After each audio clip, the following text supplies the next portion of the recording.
gracias por vuestra asistencia, vuestro interés en este congreso y, por supuesto, redobladas gracias a los dos ponentes que nos acompañan, personalidades de alto nivel, especialistas de alto nivel en esta temática, que nos van a introducir en los próximos minutos a cuestiones de tipo general. Por una parte, qué indicadores hay, qué valores podemos tener en distintas analíticas para saber del consumo, si eso se relaciona con los efectos, un aspecto muy controvertido después por la traslación que tiene a nivel público, por ejemplo, cuando hay multas porque das positivo en carretera, ¿no? O bien nos van a hablar, ya si era compleja la situación de asociar valores con efectos, nos van a hablar de las nuevas sustancias de síntesis ante las que estamos bastante indefensos aparentemente. En todo caso, para no restarles tiempo, va a comenzar en primer lugar hablándonos de, a ver, que voy a mi chuleta presentadora, sí, Manuel López Rivadulla nos va a hablar, demonios, que lo tenía, el título lo tengo ahí: utilidad de los valores de THC en muestras biológicas para evaluar los efectos de cannabis. Bueno, una pequeña glosa de Manolo. Es catedrático de toxicología de la Universidad de Santiago de Compostela, desarrolla su labor docente en las facultades de Medicina, Farmacia, Derecho y Escuela Técnica Superior de Ingeniería Química en distintos niveles formativos. Desarrolla su labor investigadora en el Departamento de Ciencias Forenses en la Facultad de Medicina de la Universidad de Santiago de Compostela, de la que ha sido director entre 1996 y 2003. Desarrolla su labor pericial en el Servicio de Toxicología Forense del Instituto Universitario de Ciencias Forenses Luis Concheiro. Es autor o coautor de más de un centenar de trabajos científicos en revistas españolas y extranjeras, así como ponencias y comunicaciones en congresos nacionales e internacionales, todas ellas en el campo de las drogas, fármacos de abuso y alcohol. Es autor también de capítulos de libro en el ámbito de la toxicología forense y la medicina legal, coordinador en España de los proyectos Rosita 1 y 2, subvencionados por la Unión Europea entre los años 99 y 2006, responsable del estudio de laboratorio sobre prevalencia de fármacos y drogas de abuso en muestras de saliva de conductores recogidos en torno al territorio nacional en coordinación con 20 países de la Unión Europea, proyecto europeo DRUID, en fin, una personalidad en el campo. Manolo, te cedo la palabra. Muchas gracias. En primer lugar, desearía agradecer a la organización del Congreso la invitación que me ha realizado para llevar a cabo un encuentro con muchos colegas y aprender de todos ellos los aspectos relacionados con el cannabis. El profesor Maldonado inició este sistema que hace cuando está con este artefacto aquí, sentirse como Steve Jobs presentando sus productos, pero bueno, desde el punto de vista profesional es más correcto, por lo menos yo me siento más tranquilo estando de pie. Mi intervención de 20 minutos versará fundamentalmente en un aspecto introductorio, muy breve, para contextualizar después lo que es los aspectos más relacionados con el análisis toxicológico del cannabis, examinando o recordando ciertos aspectos farmacocinéticos que ya han sido abordados, qué muestras biológicas vamos a utilizar y qué métodos analíticos en un momento determinado podemos utilizar como sistemas de detección, para finalmente hablar un poco de lo que son interpretación de resultados en tres campos importantes. Por un lado, en el ámbito hospitalario y en el ámbito médico-legal, y después en el ámbito vial y en el ámbito laboral, algunos de cuyos aspectos van a ser tratados también por otros colegas. Bien, supongo que esto va a ser muy reiterativo en cuanto me aprovecho de que soy de los primeros en hablar y por lo tanto estos datos van a ser muy reiterativos aquí. Ya el profesor Maldonado ha hecho mención a los mismos del consumo importante en la población en general y en la población de adultos jóvenes con respecto a los datos que están al alcance de todos y que son, digamos, alarmantes.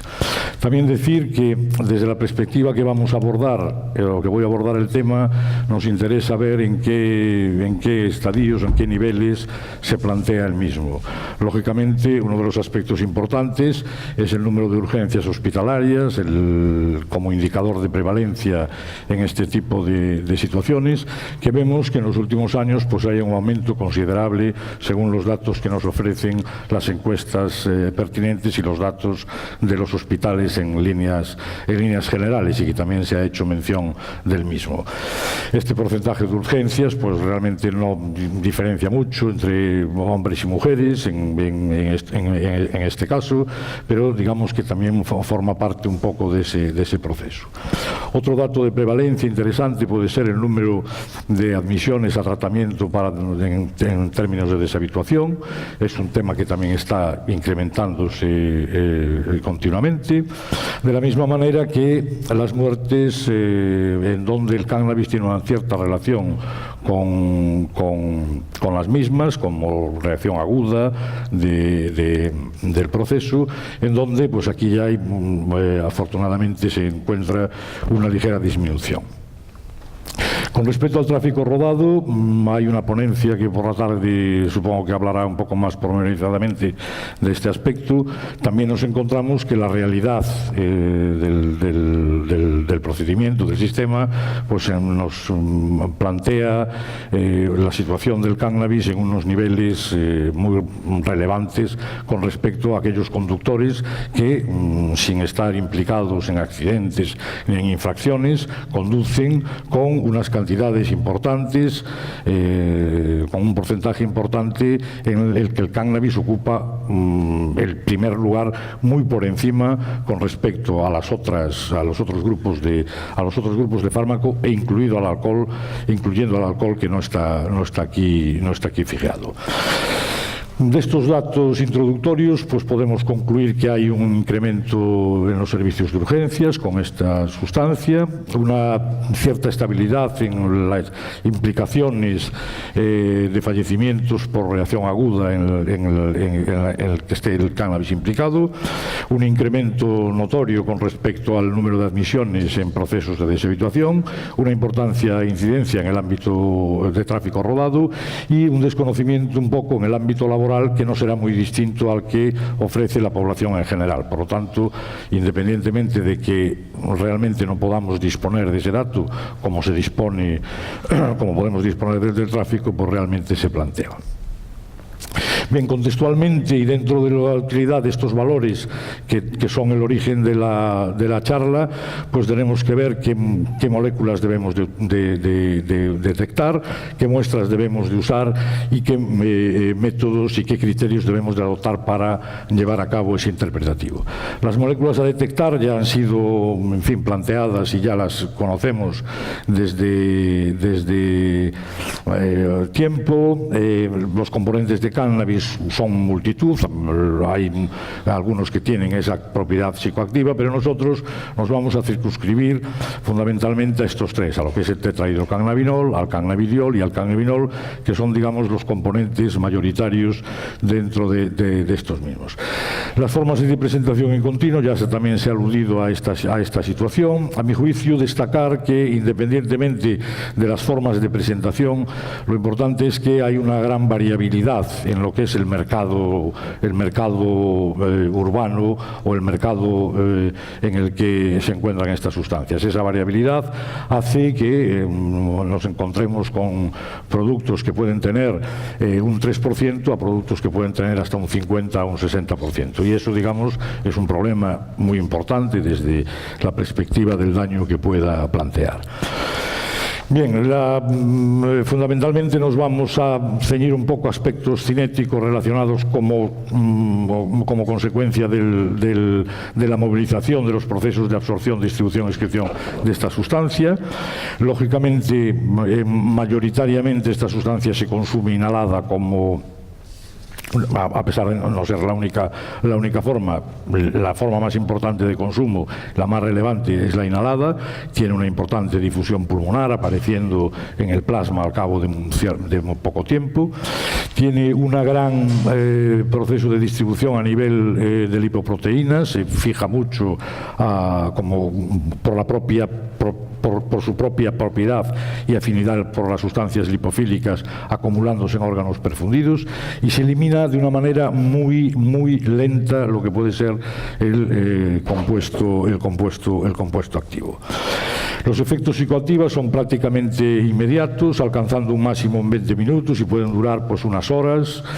La dosis oral es menos eficaz que la dosis inhalada, como todos sabemos. La biodisponibilidad es mucho mayor por vía inhalatoria, llegando a porcentajes muy altos. El cannabis se transforma en primer lugar en un metabolito intermedio, que es el 11-hidroxitetraidrocannabinol, que tiene cierta actividad psicoactiva también, diferente a la del carboxitetraidrocannabinol, que carece de esa propiedad psicoactiva y que es, digamos, el principal metabolito. Es un producto metabólico que es un excelente marcador del consumo o la exposición a tetrahidrocannabinol, por lo tanto va a ser uno de los objetos o uno de los objetivos para plantearlo, de tal manera que desde el punto de vista de las moléculas a detectar vamos a tener fundamentalmente 5.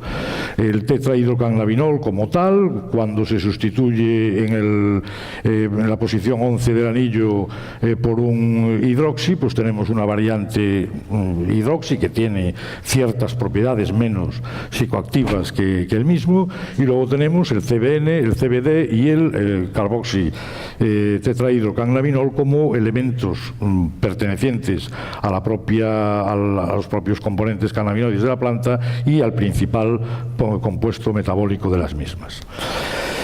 ¿Cuáles son las muestras biológicas para la detección y cuantificación del cannabis? Pues lógicamente son las muestras o bien las clásicas o bien las alternativas, que en un momento determinado las vamos a usar en función de el objetivo que perseguimos en el procedimiento analítico. Si nosotros perseguimos un objetivo de establecer datos recientes sobre el consumo, vamos a utilizar matrices biológicas como la sangre y la saliva o el fluido oral, que en un momento determinado nos dan una posibilidad de consumo pues de horas, aunque esto puede ser y es objeto con respecto a la saliva de amplia discusión por parte de los consumidores.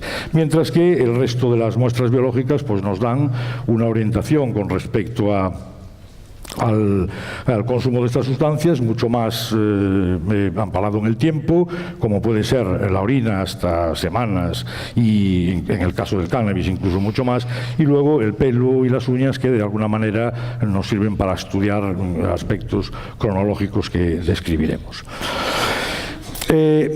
Tanto el principio activo tetrahidrocannabinol como el carboxi se encuentran predominantemente en la fracción plasmática.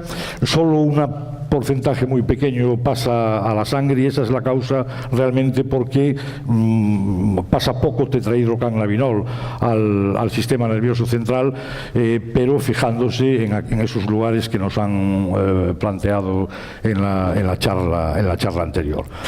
Desde el punto de vista analítico, el análisis de estas sustancias representa ciertos desafíos y ciertos problemas añadidos con respecto a la situación, precisamente por la alta lipofilia que estas sustancias tienen desde el momento en que se requieren extracciones muy selectivas para poder ir separándolos y aislándolos de los compuestos endógenos. Incluso la mucha afinidad que estas sustancias tienen por recipientes en donde se están trabajando en el laboratorio, tanto desde el punto de vista de vidrio como de plástico, hace que se puedan perder determinados datos con respecto a esta situación. Una cinética relativamente simple que nos permite de alguna manera abordar cómo es el movimiento de estas sustancias más importantes en el organismo y sobre todo en la sangre, nos ofrece esta diapositiva en la que realmente vemos cómo el proceso de inhalación de este producto va aumentando considerablemente en un periodo corto de tiempo la concentración del principio activo en la sangre, llegando a tener en un momento determinado ya un valor numérico, el que sea, y es muy dependiente de muchos factores, como vamos a ver, pero ya llegamos a un determinado valor numérico que en un momento determinado nos plantea esta situación como consecuencia del proceso. Una vez que se deja de inhalar la sustancia, va cayendo en un periodo de tiempo relativamente corto los niveles de sangre hasta llegar a desaparecer. Esto es un estudio realizado por el Centro Nacional de Drogas de Abuso de Baltimore en varios sujetos, en donde el perfil, aproximadamente el perfil cinético del consumo de estas sustancias es muy similar. Otra cosa es que las cantidades máximas que en un momento determinado se puedan encontrar estos sujetos, pues puede haber ciertas variaciones, pero en general lo que es el perfil de tiempo máximo de los niveles de tetrahidrocannabinol en la sangre son realmente muy similares. También se han hecho estudios cinéticos con respecto a fármacos, como es el caso del dronabinol, en donde ven ustedes aquí simplemente pues la cinética del cannabis con respecto a las concentraciones que en un momento determinado se mantienen, viendo cómo de alguna manera al cabo de unas horas lo que es la cinética de desaparición y la eliminación tanto del principio activo como de los metabolitos es sensiblemente distinta con respecto a eso. La cinética en sangre es confirmada por muchos más autores, como Dramer, en donde en un momento determinado un pico alto, rápido, un proceso de absorción rápido, y después va bajando considerablemente con respecto al tiempo, desapareciendo y bajando a unos niveles inferiores a 1 con respecto a esa situación. Bien, la orina es una muestra biológica muy interesante para poder descartar una exposición a cannabis, sobre todo a nivel hospitalario en los centros de deshabituación.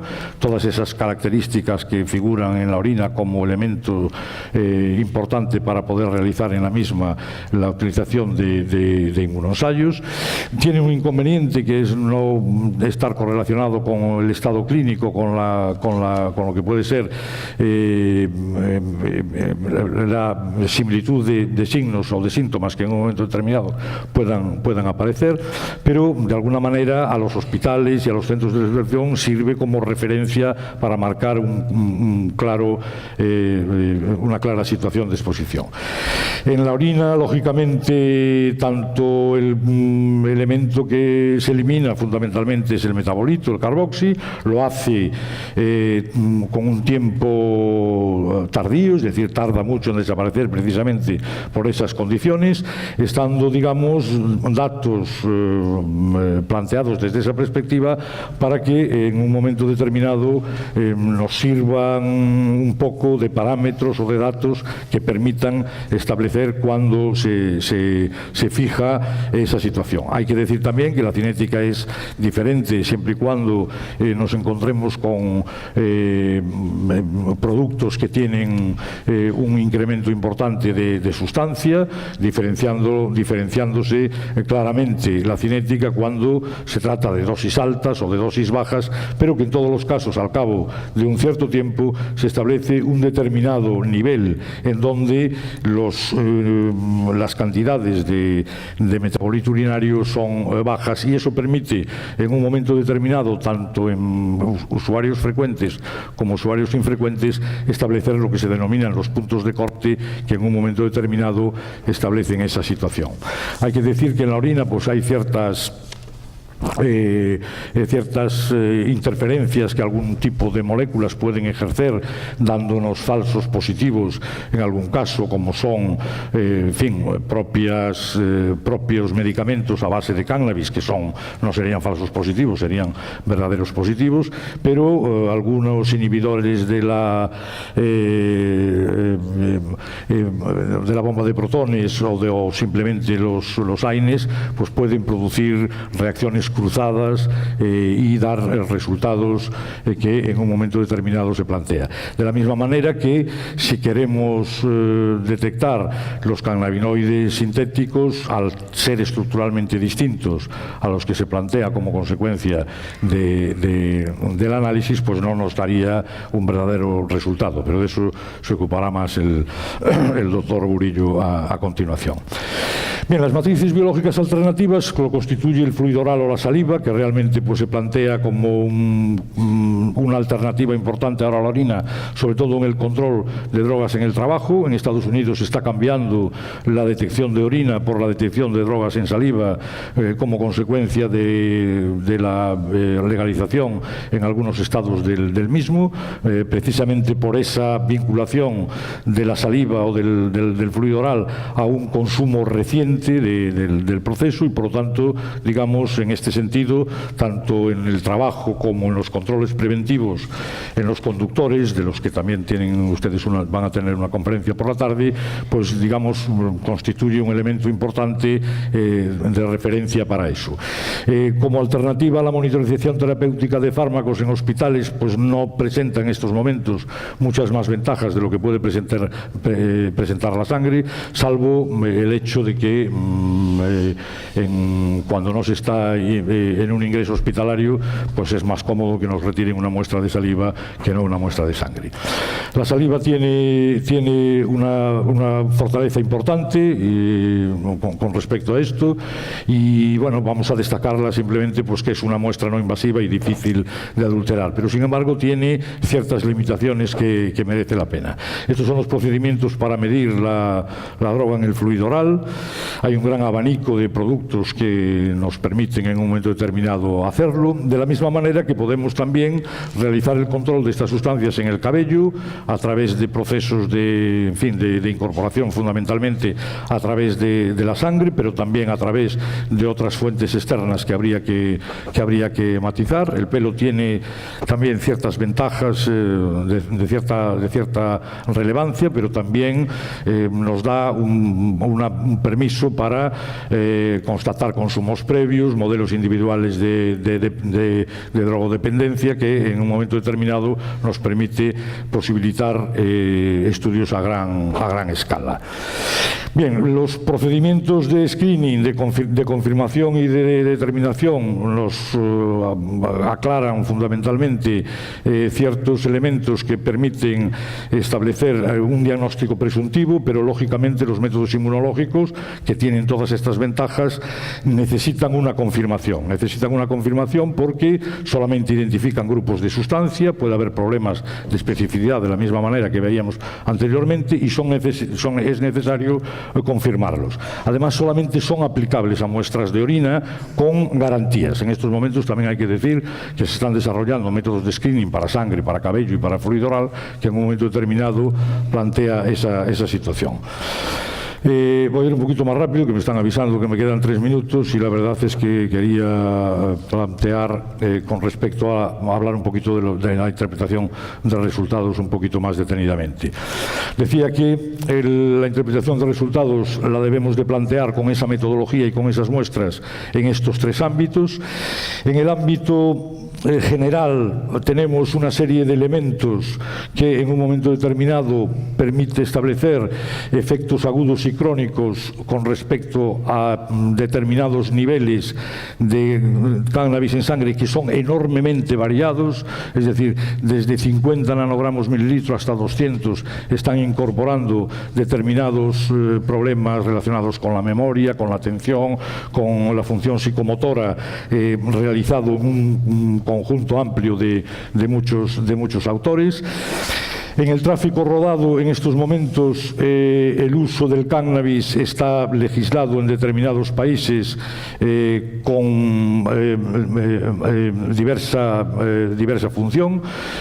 Tolerancia cero es, digamos, la dinámica a seguir por la mayor parte de los países en cuanto a esta situación. En España, desde el punto de vista administrativo, ustedes comprobarán esta tarde que la tolerancia es cero, no se puede conducir desde el punto de vista administrativo administrativo un coche según la ley española bajo los efectos de las drogas ilícitas, entre ellas el cannabis, pero frente a este aspecto administrativo, otros países en su legislación implantan determinados niveles que relacionan desde el punto de vista cuantitativo su deterioro o su relación con el deterioro en la capacidad de conducir. Y esa es la razón por la que en un momento determinado los valores en sangre en determinados países se establecen como los que tenemos aquí en España para el alcohol. Es el caso de Noruega, Portugal, Suiza, Alemania, Francia y Suecia, que tienen ustedes en pantalla. La Sociedad de Control de Drogas en el Trabajo establece también valores recomendados en orina, en fluido oral, como métodos de screening o como métodos de confirmación, que suponen de alguna manera el hecho de que esa persona por encima, igual o por encima de esos valores, está abusando de esa sustancia y por lo tanto requiere una determinada situación. De la misma manera que se plantean valores de cutoff en diferentes organizaciones tipo SAMSA o tal. El pelo en los criterios está la presencia para corresponder como consumidor de un valor de 0,1 nanogramo por miligramo, pero con la confirmación de que el metabolito está presente también en la muestra para que realmente constituya una confirmación de esa situación. Este es el perfil metabólico con respecto a las sustancias que tenemos, en el sentido de que en la saliva el principio activo más relevante es el tetrahidrocannabinol, que realmente se mantiene, y esto nos daría pues determinadas situaciones que en un momento determinado nos podría dar una información un poquito más detenidamente con respecto a esas situaciones. Hace que diferentes modelos farmacocinéticos nos permitan, simplemente con la determinación de cannabis en plasma, establecer determinados predictores del tiempo transcurrido que debe de coincidir con arreglo al otro modelo con los valores que relacionan el metabolito con el principio activo. Decir también que en el caso del CBN y del CBD, su ausencia desde el punto de vista cinético en las muestras biológicas son un indicador de que no es un consumo reciente, mientras que su presencia tanto de CBD como CBN puede augurar esa situación. Bien, por último, en fin, resaltar el hecho de que es una sustancia ilegal que ya ha sido reiterado y lo vamos a reiterar detenidamente, más consumida en todo el mundo, que sigue constituyendo su identificación un objetivo principal en términos de prevención y de salud pública. Problemas relacionados con la actividad motora que ya han sido planteados y que hace que en determinadas situaciones se plantee su control riguroso con respecto a esa situación y realmente soslayar que desde el punto de vista analítico y desde el punto de vista de lo que son los efectos se plantea esa situación. Simplemente agradecerle su atención y a disposición de las preguntas que sean pertinentes. Vale, doy paso a la segunda ponencia. El doctor Guillermo Burillo nos va a hablar de nuevos cannabinoides sintéticos. Una pequeña introducción a su perfil. Es jefe de servicio de urgencias del Hospital Universitario de Canarias, en Tenerife, profesor asociado del Departamento de Farmacología de la Universidad de La Laguna, responsable del Grupo de Toxicología Clínica de la Sociedad Española de Medicina de Urgencias y Emergencias y patrono fundador de la Fundación Española de Toxicología Clínica. Ha realizado estancias en la unidad de toxicología del Hospital Clínic de Barcelona y en el New York City Poison Center. Experto en toxicología clínica, acreditado por Eurotox, IP en 6 proyectos de investigación sobre epidemiología de las intoxicaciones agudas y urgencias hospitalarias por consumo de drogas, siendo estas sus líneas fundamentales de investigación. Por favor, tiene la palabra, doctor Murillo. Bien, buenos días. Primero, agradecer a Manuel Isorna y a todo el equipo por haber invitado al Congreso y por la magnífica organización y acogida de la que he sido objeto. Yo probablemente de todos los ponentes sea el que menos tenga que ver con aspectos específicos del cannabis.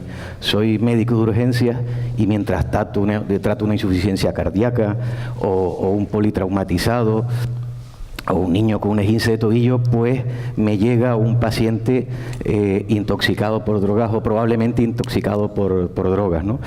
Con lo cual, lo que les voy a transmitir es mi experiencia en la punta del iceberg, que es lo que vemos nosotros, que es el intoxicado agudo o algún crónico, como decía el profesor Maldonado, que de repente viene a urgencias con un cuadro de esquizofrenia que se ha descompensado.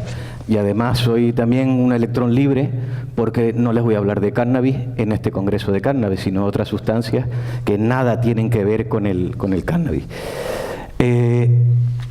Vamos a ver en los sintéticos cuáles son sus características comunes con el resto de sustancias de lo que se conoce como nuevas sustancias psicoactivas.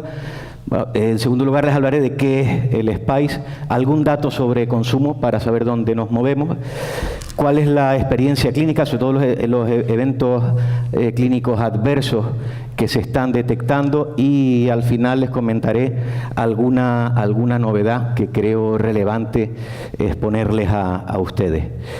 Las conocidas NPS, Smart Drugs o Research Chemicals, son un grupo de sustancias que a partir del año 2000, 2005 irrumpen en el mercado. Saben que es un grupo heterogéneo, que se mezclan avances de drogas clásicas con drogas sintetizadas de nuevo, junto con productos naturales antiguos como pueden ser el peyote, la mescalina o la ayahuasca. Los cannabinoides sintéticos estarían en esta parte de esta rueda. Esto es un juego de una página de prevención de drogas inglesa que les recomiendo que accedan a él, porque se aprende mucho.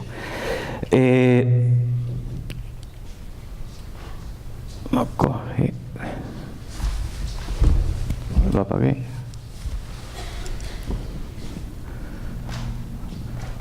Ok.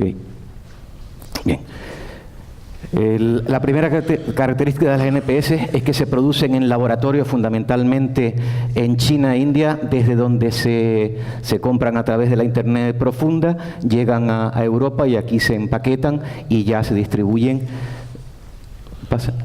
fundamentalmente a través de Smart Shops o de Grow Shop virtuales en Internet, ¿no? Es muy limpio desde casa, meterte con tu visa y te llega por correo o por DHL a tu domicilio tu droga sin entrar en ningún ambiente chungo, permítame la palabra. Ninguna NPS la detectamos en los laboratorios de los hospitales. Por lo tanto, nos llega un paciente que sabemos claramente que tiene un cuadro simpático mimético, sedativo, el que sea, y con los test habituales inmunológicos cualitativos o semicuantitativos no lo vamos a detectar. La única forma de detectarlo es con cromatografía asociada a espectrometría, pero veremos que hasta que no tengamos el patrón de la nueva sustancia tampoco así lo podemos detectar. Y además hay muy pocos laboratorios de analítica forense en España que los puedan detectar. El profesor López Rivadulla puede detectar algún cannabinoide sintético a la fecha de hoy, pero pocos más. Total, que si no nos viene con el tatuaje, esto es de Trometorfán, no el paciente, pues probablemente si somos clínicos que no estamos en esto, ni los vamos a oler. Y este es el primer mensaje, y quizás con este podría acabar la charla. En un hospital, tóxicos negativos en orina no significa que la persona no haya consumido un tóxico, una NPS y sobre todo un cannabinoide sintético. Pasando a la siguiente parte de la charla, estos son muestras de cannabinoides sintéticos, muestras de SPICE. Vean el magnífico marketing, ¿no? A ver qué chica o chico no compra esto cuando lo ve en Internet o cuando un amigo se lo pasa.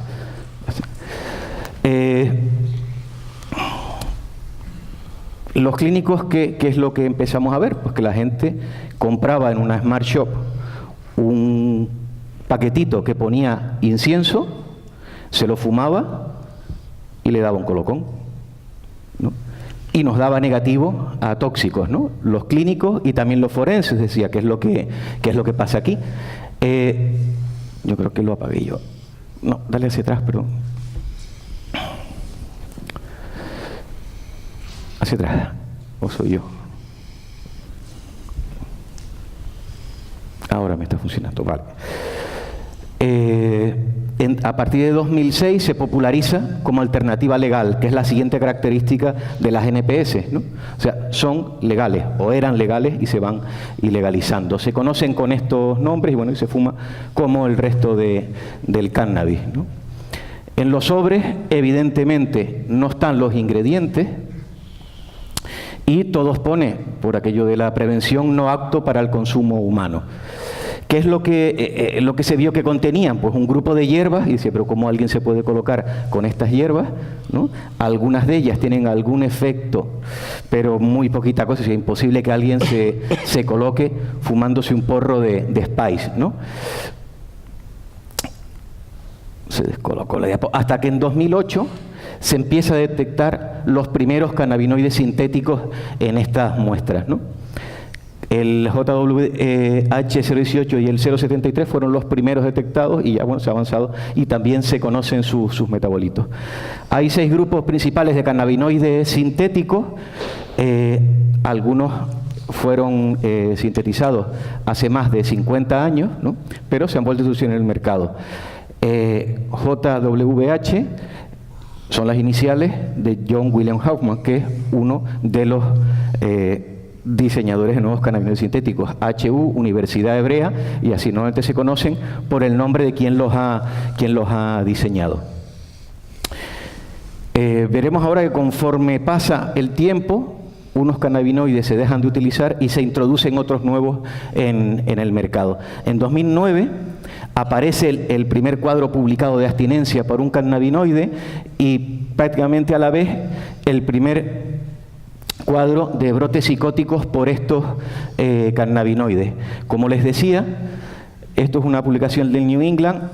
A medida que transcurre el tiempo van apareciendo nuevos productos y esto tiene relevancia. Vean en esta gráfica los primeros cannabinoides, como les decía antes, y una vez que se empiezan a ilegalizar, van cambiando la producción y apareciendo nuevas sustancias a medida que cada una de las antiguas entra en proceso de ilegalización. En España en 2010 es cuando primero se ilegalizan, sobre todo relacionados con el dopaje en el deporte, y a partir de entonces pues también se empiezan a ilegalizar su consumo. En esta gráfica les presento lo mismo. Esto es... Aquí tienen en la parte azul los cannabinoides sintéticos clásicos o de primera generación, podríamos decir, que en Estados Unidos, una vez que se ilegaliza, desaparecen del mercado y aparece un nuevo grupo, ¿no?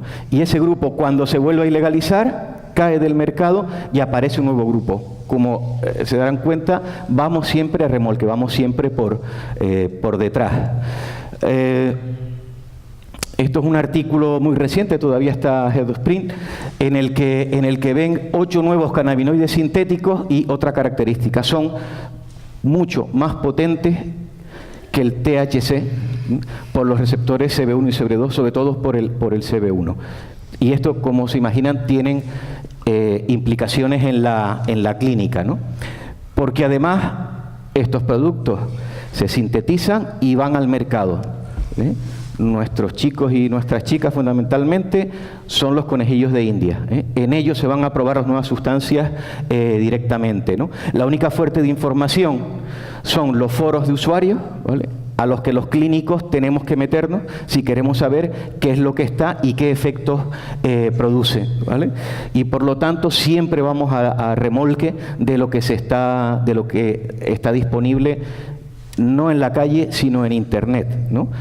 De ahí su fácil accesibilidad a cualquiera en cualquier lugar del mundo, ¿vale? Segundo mensaje, esto cambia cada día, ¿vale? Y los efectos veremos que van a ir cambiando cada día. La tercera parte, unos datos sobre el consumo. Las encuestas del PER Nacional, inicialmente hasta 2012-2013, si no recuerdo mal, todavía no se preguntaba sobre las NPS, y esta fue la primera en la que vean que el consumo de Spice podría parecer bajo, pero está presente, ¿no? Y, bueno, un poco por debajo de lo que son las zetas, ¿no? En esta otra encuesta también tiene resultados similares, ¿vale? Y en la última que se acaba de publicar, pues dentro de las NPS quizás es el grupo más importante, relativamente más importante, ¿no? Pero probablemente, en mi opinión, es discutible, las encuestas no nos estén diciendo toda la verdad. El Observatorio Europeo, pues bueno, va diciendo cuántas sustancias aparecen cada año, entre 100 y 150 nuevos cannabinoides sintéticos cada año, pero lo importante es que junto con las catinonas serían en rojo y los cannabinoides sintéticos en verde, son los grupos de los que se producen más aprehensiones. Aprehensiones además que han ido aumentando de forma exponencial. Por lo tanto, esto está y esto se consume, ¿no? Porque si se aprende es porque hay en el mercado y mucho, ¿no? Y probablemente lo que se requisa sea muy por debajo de lo que está consumiendo, ¿no? Solo lo que viene de países productores a los países distribuidores, ¿no? Vamos a hablar de la clínica, ¿no? Pues inicialmente la clínica que presentaban, los dos primeros casos publicados en la literatura, son dos chicas que se fuman un porro y llegan se encuentran mal, llaman al 911 y vienen al servicio de urgencias. Tenían en torno a 30 años las dos, bueno, y nos cuentan que empezó la primera con una gran ansiedad y palpitaciones. Cuando llega tenía la hiperemia conjuntival, estaba con algo de nistagmus horizontal, ¿vale? Resto normal, y se fue para casa. La siguiente dice que ella se encontraba como psicótica, cuando llega ya rehúsa quedarse en observación y se marchan las dos. Y ahí ya se identifica por cromatografía los dos primeros cannabinoides sintéticos. En llamadas al Poison Center, sobre 1.300 pacientes, los síntomas que ellos reflejan, ¿no? Recuerden que en Estados Unidos cuesta dinero ir a urgencias, ¿no? Entonces lo que se hace es llamar al Poison Center y no me encuentro mal, me pasa esto, y ya te dice, pues vete a urgencias, o estate tranquilo, o vete a tu médico privado de cabecera, ¿no? Pues los síntomas más frecuentes eran la taquicardia, la irritabilidad, agitación, los vómitos y la letargia. Pero esto era en 2010. ¿Recuerdan cómo han ido cambiando los cannabinoides? ¿Cómo aparecen nuevos cannabinoides, ¿no? ¿Dónde estamos ahora? Pues bueno, parece que los efectos, tanto a nivel psiquiátrico como a nivel orgánico, van siendo cada vez peores. Antes lo decía el profesor Maldonado, la hierba que se fumaba en los 80 no tiene la potencia de la que se fuma ahora, ¿vale? Pues con los cannabinoides pasa lo mismo. La potencia de los primeros no es la potencia de lo que tienen los actuales, ¿vale? Esta es una serie reciente, publicada en el Human Experimental Toxicology, en la que vean que en esta columna son los eventos adversos de sintéticos frente a marihuana. Vean que prácticamente todos son superiores y en algunos casos duplican o triplican la aparición de esos efectos adversos, ¿vale? Esto es otra serie sobre dos de los nuevos cannabinoides y delirio, letargia, coma, convulsiones, taquicardia, hipertensión, alucinaciones son efectos muy frecuentes en la gente que nos llega a urgencias. Permítanme que sea repetitivo y que da el test negativo. Esto es una de Toxicology in a Box, son unas cartas de memorización rápida, y lo que decía, los cuadros alucinatorios son de lo más frecuente, sesiones de paranoia, etcétera. Se han constatado estos cuadros ya en pacientes con niveles de fármacos y no es que estemos hablando de la droga zombie, ¿no? ¿Saben? Como es la metildioxipirovalerona, la flaca, ¿no? Pero si se meten en YouTube y ponen intoxicación por Spice, le van a aparecer unos vídeos de gente en un estado de agitación y que muerden a los demás, importante, ¿eh? Y no es por catinona, es por cannabinoides sintéticos. Las convulsiones cada vez son más frecuentes y más abigarradas. Los ictus isquémicos, que muchos no relacionamos con el cannabis, en mi hospital con el neurólogo me cuesta decirle el cannabis produce ictus isquémicos. Dice, no, hombre, eso solo es la cocaína. Digo, pues no, también lo produce el cannabis. Con los sintéticos se ha visto. Les traigo, esto es de nuestro grupo de toxicología clínica, Santino B del clínico, hace 2 meses. O sea, tengo un chico ingresado que yo creo que el ictus que tienes por cannabis, ¿alguien me puede decir dónde lo puedo detectar? ¿Saben cuál fue la respuesta? No podemos en ningún laboratorio. Ahora estamos intentando a ver si presentamos algún proyecto al Plan Nacional para los próximos años, para hacer una red de laboratorios en las que cada uno pueda detectar alguna de las NPS y entre todos podamos dar respuesta a los clínicos. Síndrome coronario agudo, tanto en adultos como en pediátricos. Recuerde, población diana que consume este tipo de sustancias. Fallo renal, ya hay una máxima, paciente con fallo renal de causa no clara busca cannabinoides sintéticos. Muertes, este es un trabajo del New England de hace 2 años en la que se relaciona una serie de muertes específicamente por consumo de cannabinoides. Y bueno, ya para ir terminando la charla, quería comentarle algunas cosas más. Como ven en esta diapo, es un consumo de Spice en el que además detectan otros aditivos psicoactivos. Si ya era tóxico el Spice, le añadimos más cosas para que el enfermo pues se nos ponga peor. Esta es otra serie, si se fijan aquí, es un grupo de sustancias en los que algunos se busca el cannabinoide sintético y lo que aparece que ha consumido son también otras sustancias. Siguiente mensaje, no hay consumo único, como saben que pasan drogodependencias, ¿no? O sea, se asocia siempre a otros consumos. Y esto en la clínica nos es un problema, porque el toxíndrome que presenta el paciente no va a ser un toxíndrome puro, sino va a ser una mezcla de varios y nos va a costar saber, sobre todo si el paciente o el entorno no nos dice qué ha consumido, si es que sabe lo que ha consumido o lo que ha comprado, no nos va a ayudar. Evidentemente se sigue dando gato por liebre, ya en el D-Control lo ha dicho, ¿no? Que para mezclar la coca se usa, para cortarla, o cuando no te queda, pues se usa mefedrona. Pues lo mismo puede pasar con los cannabinoides sintéticos. Y para ir acabando en el último bloque, 3 cosas, en mi opinión, novedosas. Hay un póster afuera sobre el síndrome de hiperemesis, ¿no? De un grupo de Cádiz y de Valencia, que está puesto aquí a la derecha.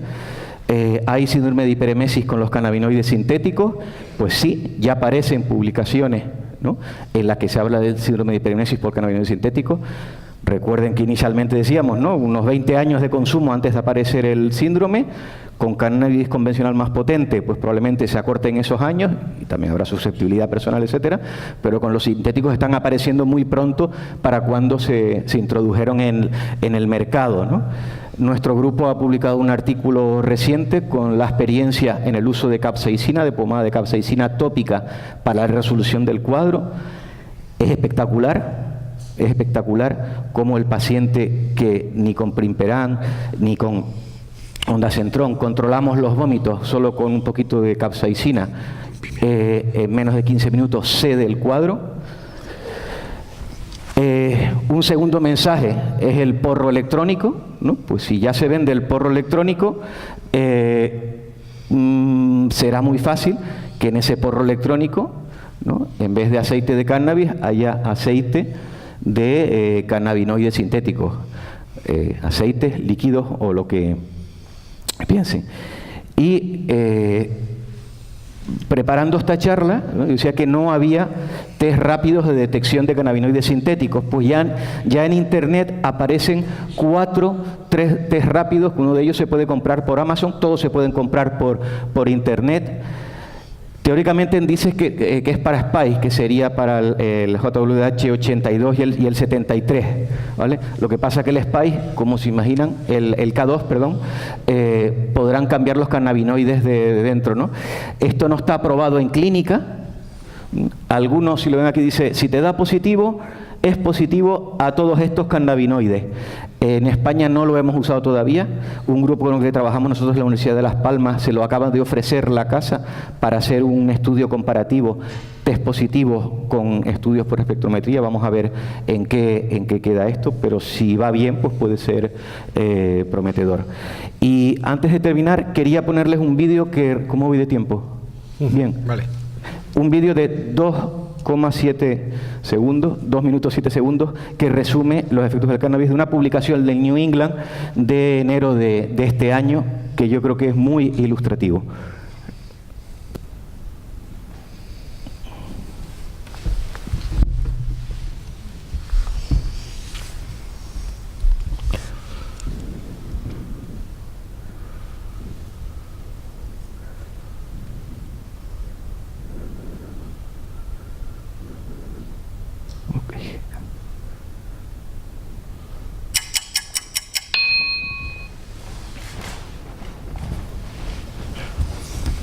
In patients who are intoxicated with commonly abused drugs, the drugs and their metabolites can usually be detected by toxicologic analysis. However, synthetic cannabinoids do not share structural commonality with the cannabinoid delta-9 tetrahydrocannabinol, or THC, found in the cannabis plant, so routine testing may not detect them.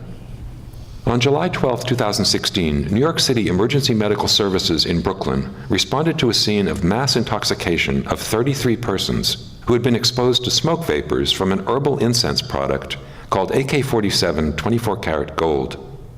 18 of the 33 were sent to the emergency department. The clinical features of the index patient, a 28-year-old man, were typical of this intoxication. He had a blank stare and was slow to respond to questioning. Vital signs were normal. He was lethargic but arousable, with no evidence of excessive salivation, sweating, or flushing. Reflexes and pupils were normal, but he had intermittent periods of zombie-like groaning, with slow mechanical movements of the arms and legs. Electrocardiography, laboratory studies, urinalysis, and a urine immunoassay screening test for commonly abused drugs revealed no abnormalities.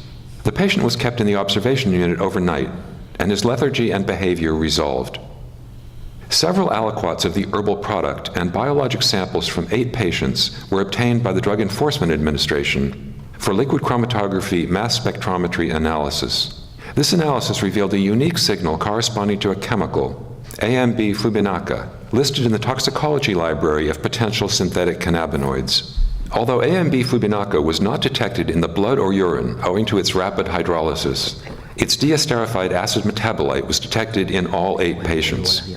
In summary, a collaboration among clinicians, laboratory staff, and public health and law enforcement agencies, plus the library of chemical structures of potential new drugs of abuse, allowed the rapid identification of a highly potent synthetic cannabinoid as responsible for this mass intoxication. Full study results are available at nejm.org.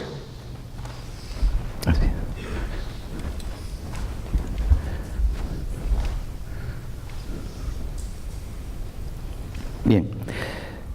Bueno, pues para concluir, simplemente hacer un recordatorio aparte del vídeo. Los clínicos en general desconocen las NPS y específicamente los cannabinoides sintéticos. Recuerden que a fecha de hoy no se detectan por los test habituales, que hay un incremento en la producción derivado de un incremento en el consumo, que se van introduciendo continuamente sin saber qué efectos nos van a producir, que hay una potencia que se va incrementando respecto al cannabis clásico en este caso, aunque también está aumentando de potencia, que los eventos clínicos parece que están siendo más graves y que también tenemos que tener en cuenta que nos den gato por liebre o las mezclas de sustancias, tanto en el consumo como dentro de un solo sobre. Ustedes saben que WhatsApp es una fuente maravillosa de información, ¿no? Pues hace unos días me mandaron en el grupo de WhatsApp de urgencias la sabiduría de las madres, que después al final resulta y contra, pues va a tener razón, ¿no? Entonces, cuidado con lo que nos ponen. Nada más, muchas gracias.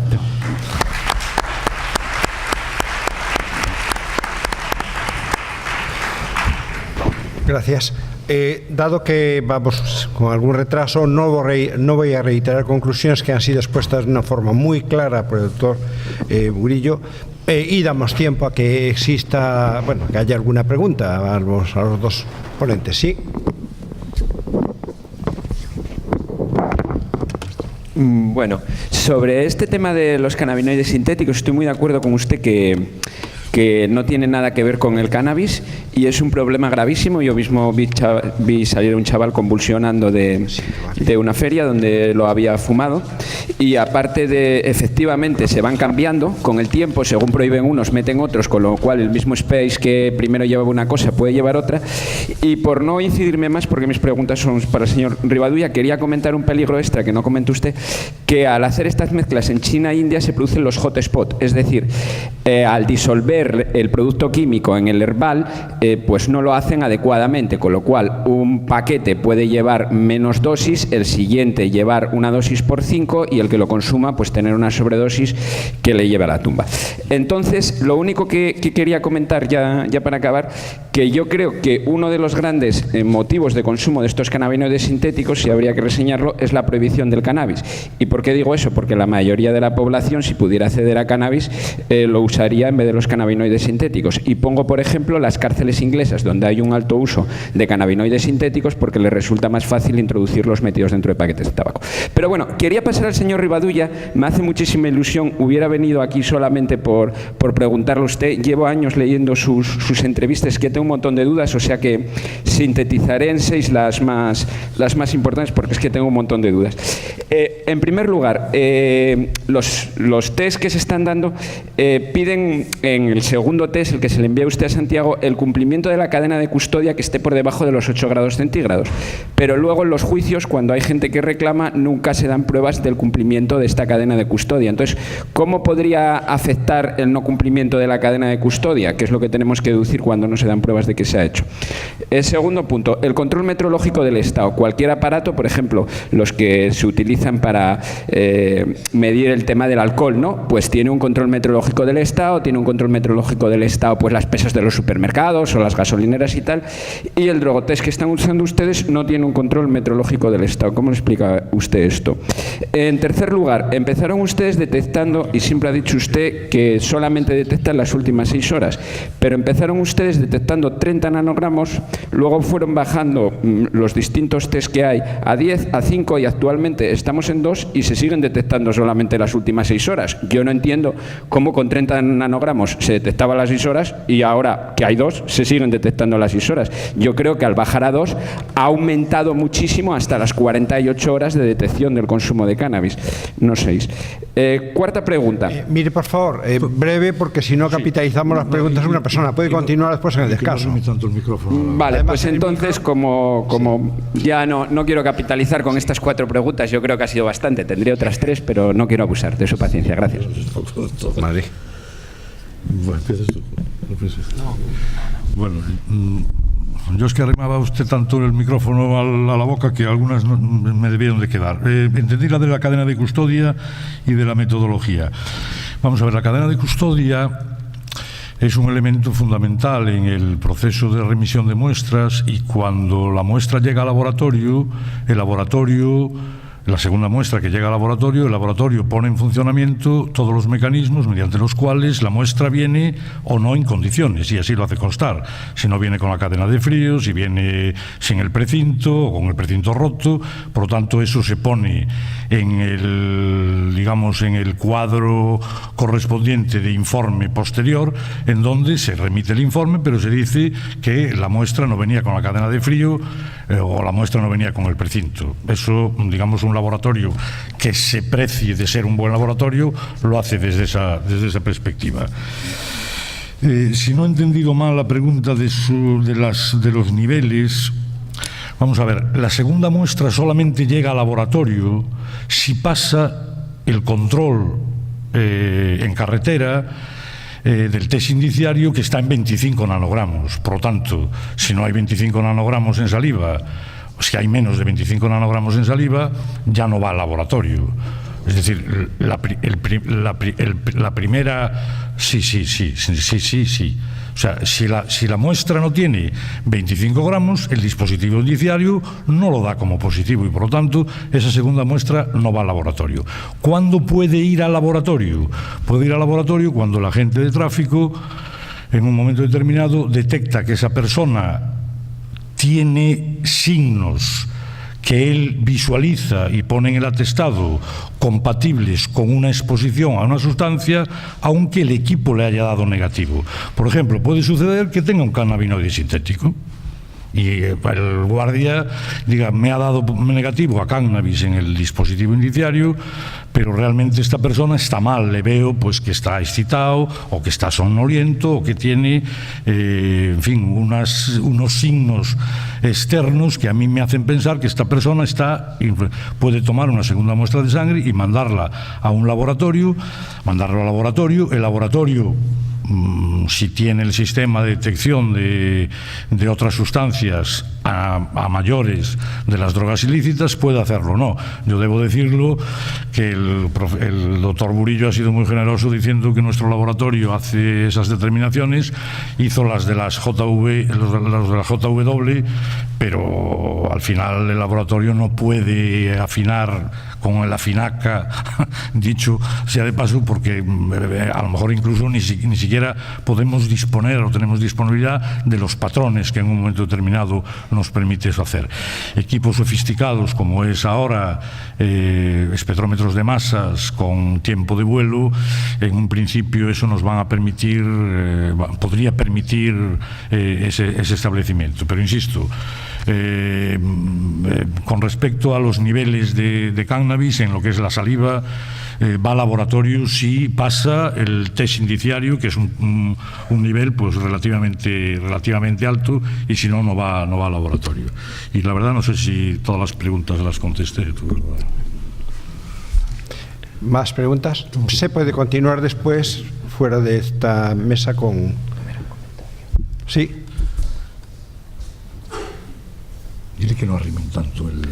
No acerque mucho el micrófono, que parece que hay resonancia. Tenía una pregunta para el doctor Burillo. Era con respecto al test este que mostró que vendía en Amazon, que era capaz de detectar compuestos tales como el OCP, no recuerdo si era el 55 o el 49, el GV doble y hasta los compuestos de Maquillán y los AM.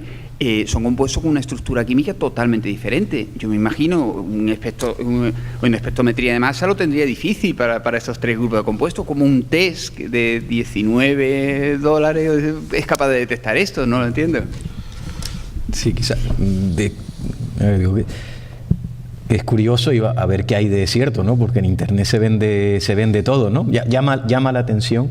Los otros test sí que solo son para el JW18 y el 73, pero no dice que lo detecte, dice la publicidad, que si da positivo podría contener. Efectivamente. No sé si me ha interpretado bien en la exposición, que no digo que sean, que yo sepa no están validados a nivel clínico. breve. Yo diría que es imposible, es decir, que realmente eso es es un engaño total y absoluto, porque realmente cada uno de los productos debe tener su reacción con el anticuerpo correspondiente y son completamente distintos. Yo creo que en estos momentos, desde el punto de vista de lo que es un screening de esa envergadura, no es posible. Solo una más, porque vamos más de tiempo. Breve, gracias, Fernando. Sí, era un comentario en relación con la excelente presentación de Guillermo. Yo estoy en el Observatorio Europeo, en lo que sería el comité científico que estamos controlando las sustancias, las NPS. En relación con lo que se ha explicado de los cannabinoides sintéticos, me gustaría hacer dos comentarios adicionales que no se han dicho. Y además, también quizá llevar la contraria, que sería estupendo el debate con respecto al por qué se utilizan los cannabinoides sintéticos.